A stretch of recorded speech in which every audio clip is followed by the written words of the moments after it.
Yes, contract. Yes, but after that, he broke this ceasefire. He killed our people, and he didn't exchange prisoners. We signed the exchange of prisoners, but he didn't do it. What kind of diplomacy, GD, you are speaking about? What do you mean? I'm talking about the kind of diplomacy that's going to end the destruction of your country. Yes, but if you Mr. President, with respect, I think it's disrespectful for you to come to the Oval Office and try to litigate this in front of the American media. Right now, you guys are going around and forcing conscripts to the front lines because you have manpower problems. You should be thanking the President for trying to bring it into this conflict. Have you ever been to Ukraine? Did you see what problems we have? I have been to. I've actually watched and seen the stories, and I know what happens is you bring them on a propaganda tour, Mr. President. Do you disagree that you've had problems bringing people in your military? And do you think that it's respectful to come to the Oval Office of the United States of America and attack the administration that is trying to prevent the destruction of your country? A lot of questions. Let's start from the beginning. Sure. First of all, during the war, everybody has problems. Even you, but you have nice ocean and don't feel now, but you will feel it in the future. God bless. You don't know that. God bless. You God don't bless. You will not have a war. Don't tell us what we're going to feel. We're trying to solve a problem. Don't tell us what we're going to feel. I'm not telling you. Because you're in no position to dictate that. That's exactly what you're doing. You're in no position to dictate what we're going to feel. We're going to feel very good. We're going to feel very good and very strong. You're right now not in a very good position. You've allowed yourself to be in a very bad position, and he happens to be right about it. From the very beginning of the war. You're not in a good position.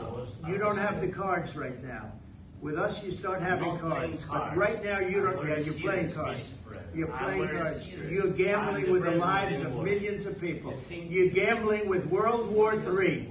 You're gambling with World War III. And what you're doing is very disrespectful to the country, this country. That's back to you. Far more than a lot of people said they should have. Have you said thank you once? This entire meeting? No, in this entire meeting, you said thank you. You went to Pennsylvania and campaigned for the opposition in October. Offer some words of appreciation for the United States of America and the president who's trying to save your country. Please, you think that if you will speak very loudly about the war... He's not speaking loudly. He's not speaking loudly. Your country is in big trouble. Wait a minute. No. You've done a lot of talking. Your country is in big trouble. I know. You're not winning. You're not winning this. You have a damn good chance of coming out okay because of us. Mr. President, we are staying in our country, staying strong from the very beginning of the war. We've been alone. And we are thankful. I said thanks. You haven't been alone. You haven't been alone. We gave you, through this stupid president, $350 billion. We gave you military equipment, and your men are brave, but they had to use our military. If you didn't have our military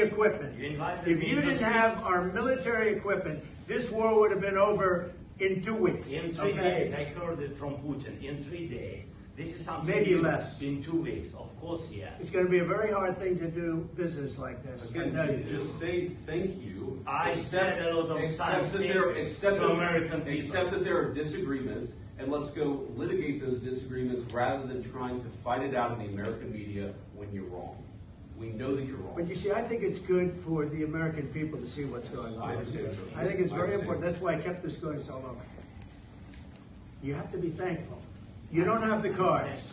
You're buried there. Your people are dying. You're running low on soldiers. Listen, you're running low on soldiers.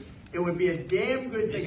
And then you tell us, I don't want a ceasefire. I don't want a ceasefire. I want to go and I want this. Look, if you could get a ceasefire right now, I tell you, you take it so the bullets stop flying and your men stop getting killed. Of course, we want to stop the war. But you're saying you don't want a ceasefire. I want a ceasefire because you'll get a ceasefire faster than an agreement. Ask our people about a ceasefire, what they think. That wasn't with me. That wasn't with me. That was with a guy named Biden, who was not a smart person. That was with Obama. It was your president. Excuse me. That was with Obama, who gave you sheets, and I gave you javelins. Yes. I gave you the javelins to take out all those tanks. Obama gave you sheets.